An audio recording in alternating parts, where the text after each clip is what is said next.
And that's why I personally, and this is just my personal opinion, I am against making winning a state championship easier for football and any other sport, because people lose sight of the only goal is to win a state championship. But you brought up a good point.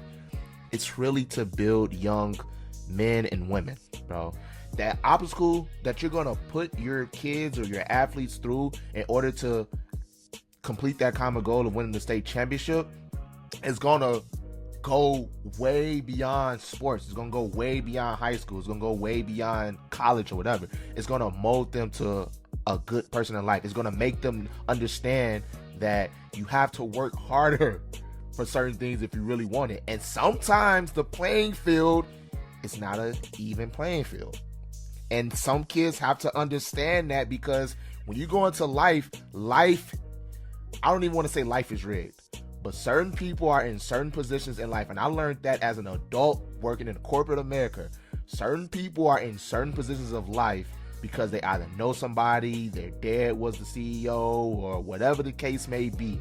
They may be in a position and they may not be as qualified to be in a position as you are, which means that sometimes you have to understand that and see that and not quit and be like, all right, I need to work 10 times harder to get what I want, because I know I'm going up against this. I know I'm going up against nepotism. I know I'm going up against politics. I know I'm going up against this. I need to work 10 times harder because I'm aware of this. I need to work 10 times harder to get where I need to be. So that's why I'm like, when you bring it back to high school sports, why make it easier if you're taking away those valuable lessons that a kid can learn early on in just that common goal of trying to grind to win a state championship?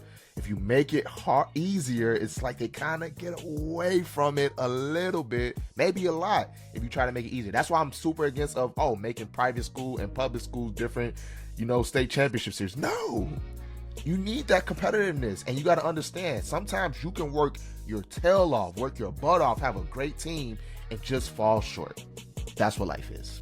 Sometimes you can work your tail off, work your butt off, and I'm taking away from sports, in your job or your career, and somebody can still beat you for a job or whatever just because of they may had known somebody and had a better relationship with somebody or whatever. But those are lessons that you can learn early on. It's not a level playing field. Kids need to understand that. It may not be fair. It may not be fair, but you shouldn't go into it thinking like, all right, I'm gonna just give up and I'm not even gonna try because it's not fair. No, you should want to work 10 times harder.